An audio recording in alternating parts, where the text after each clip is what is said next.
So good morning, esteemed colleagues. My name is Chinyere Nwjiuba. I'm a professor of sociology education at in the Educational Foundations at the National Open University of Nigeria. So I'm pleased to present our findings from our study titled 2 Decades of Open and Distant Learning in Nigeria, Assessing its Impact on Employment and Economic Outcomes from 2004 to 2024. My colleagues, the co-authors of this paper, are unable to attend this conference, so I'm here to represent them. Now, the study basically examined how ODL, has shaped employability, skill development, and economic participation over the past 2 decades in Nigeria. So I'll walk you through the background of study, the methodology, key findings, and policy implications of the study. Okay. Now, ODL has been considered as one of the most, important educational innovations in Nigeria, and it has also been promoted as a means of widening access to, higher education, particularly for those individuals who are unable to attend the conventional face-to-face programs. And then, so over the past 2 decades, open and distant learning has expanded rapidly in Nigeria, largely driven by the increasing demand for flexible education, lifelong learning, and skill acquisition in a changing labor market.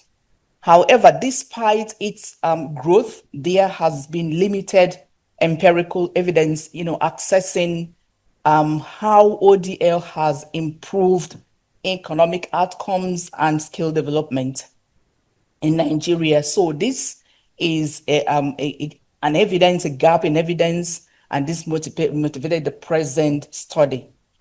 Now, the focus of this study is on the National Open University, which is my university, which was established to address critical national need.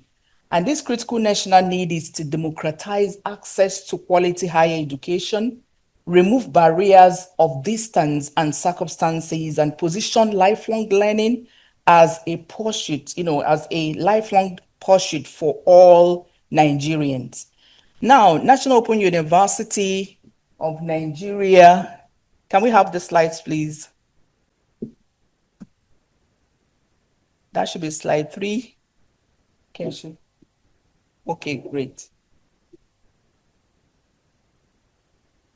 So, National Open University of Nigeria, was established in 1983 and re-established in 2002 with academic operations, commencing in 2004 with an initial enrollment of 9,700 students. So in 2004, National Open University has a total estimate population of 500,000 students, but we have 190,000 active students, at the moment, across the 124 study centers in the Federation in the 6 geopolitical zones. And this includes the prisons and military formations. Can we go on? Now, National Open University also has become the flagship public ODL institution and focal point for this expansion. That is why we are using it as a focus. Okay. Now, the question is why 2004 to 2024? The period is very significant because it reflects the emergence, the expansion, and the consolidation of ODL in Nigeria, particularly following the establishment of National Open University in Nigeria.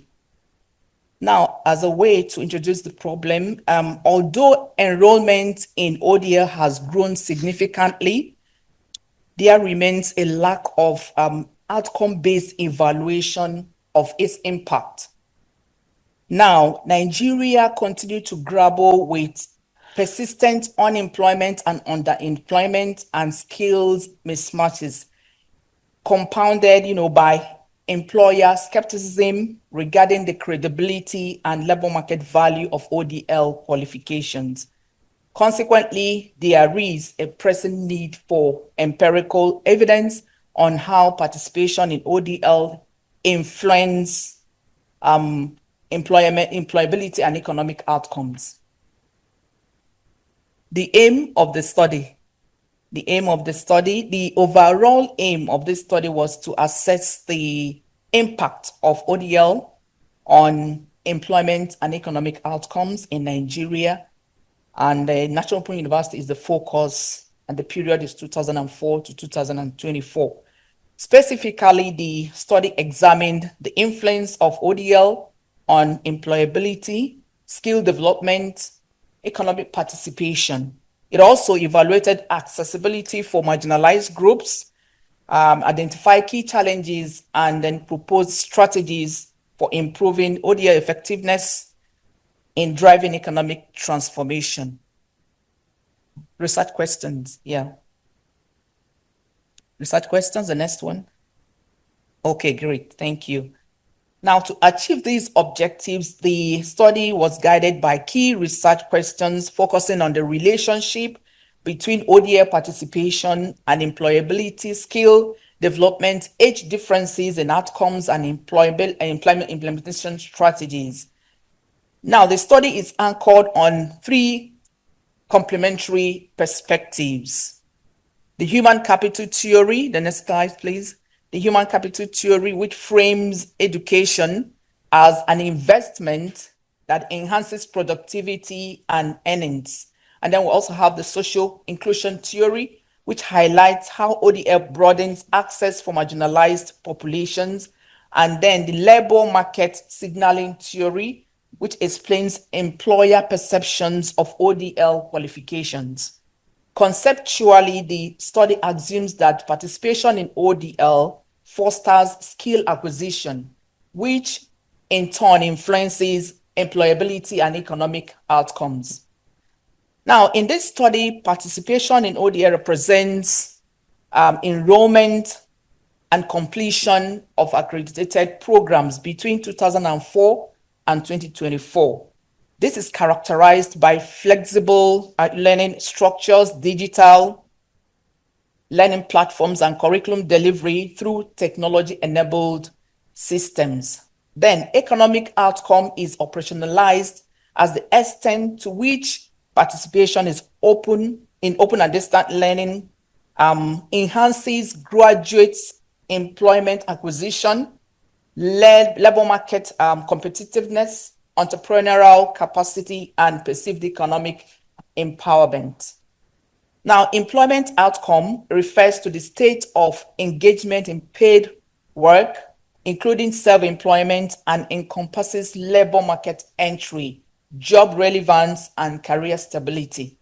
While skill development denotes the acquisition of digital tool proficiency, ICT, competence, and transferable skills that strengthens graduates' adaptability and productivity in labor market. Now, the research design, the next slide, please. A mixed method research design was adopted to provide a comprehensive assessment of ODL outcomes, integrating quantitative analyses of employment indicators with qualitative insights from educators and policy makers. Now, the study population comprised ODL students and graduates of National Open University of Nigeria from 2004 to 2024 across the 6 geopolitical zones. Using purposive sampling, 254 participants from 3 graduation cohorts. The 3 graduation cohorts are 2004 to 2010, 2011 to 2017, and 2018 to 2024. So these graduates were selected to enhance representativeness of early, middle, and recent phases of ODL development. Quantitative data were collected using structured questionnaire, while qualitative data were gathered through structured interviews, and the instrument demonstrated acceptable internal consistency with a Cronbach's alpha of 0.73.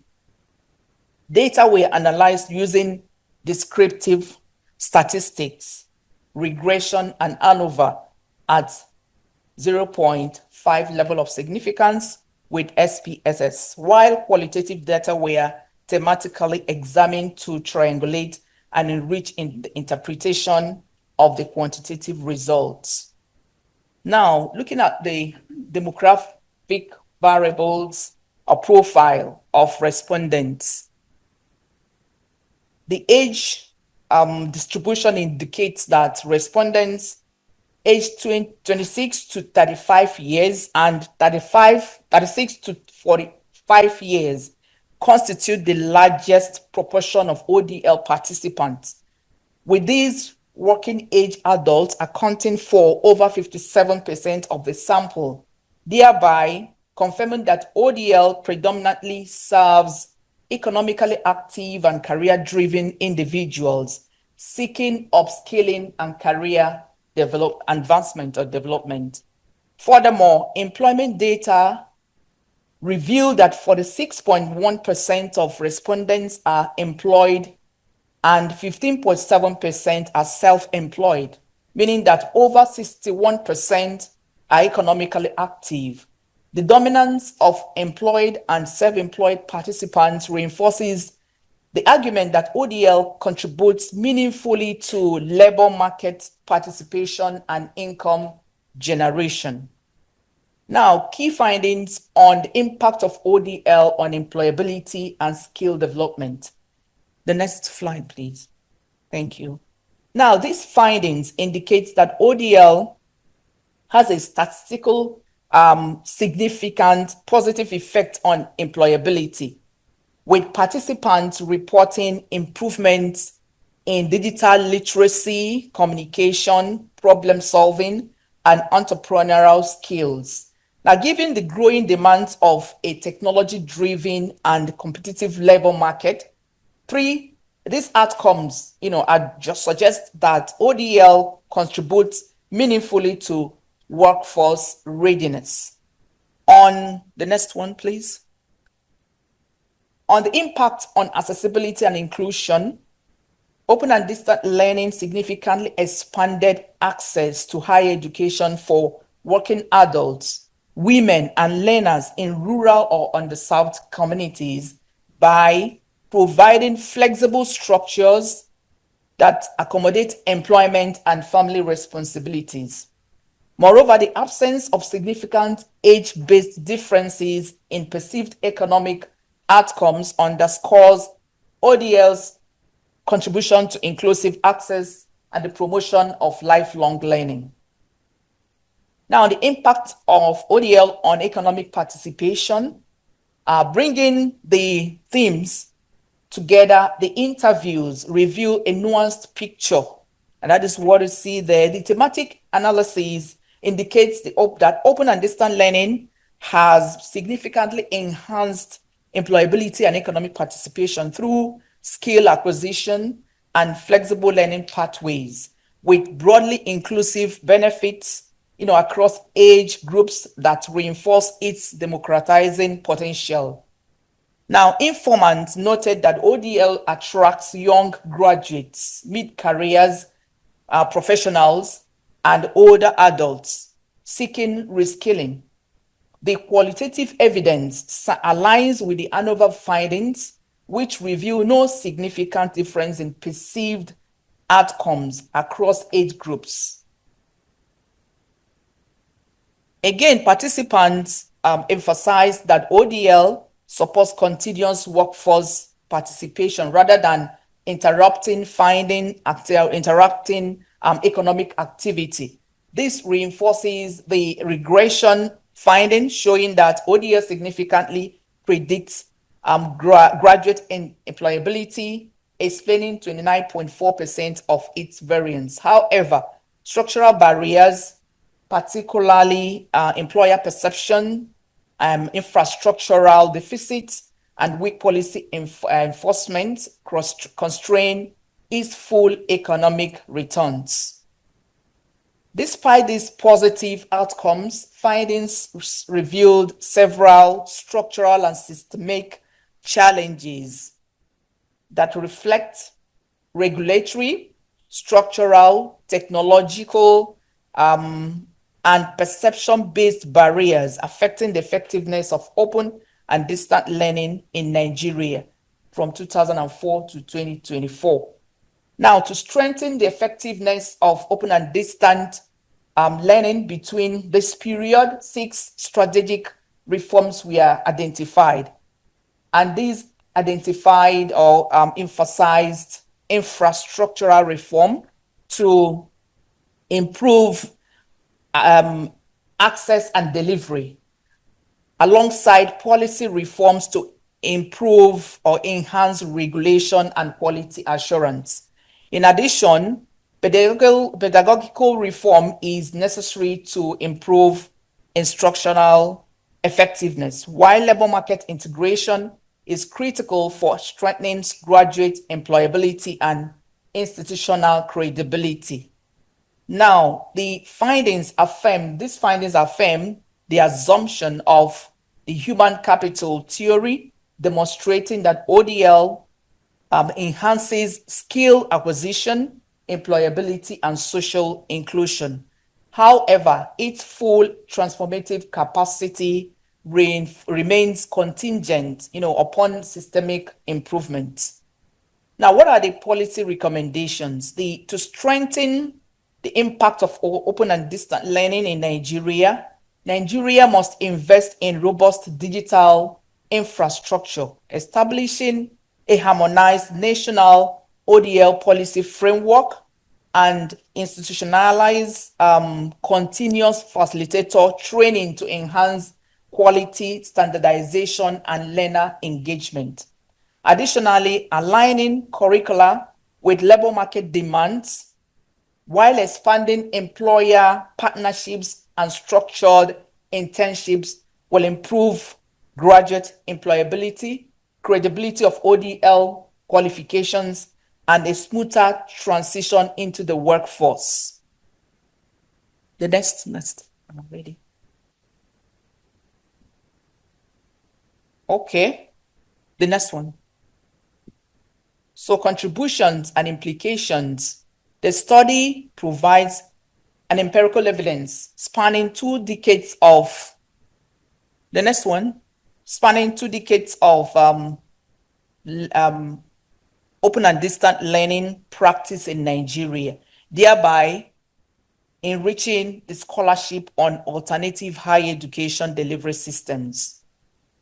It further offers policy-relevant insights for education planning, employment policy, and national development strategies, while establishing a foundation for future longitudinal and cooperative research. In conclusion, from 2004 to 2024 in Nigeria, ODL has transitioned from a last resort for the excluded to a strategic choice for the working class.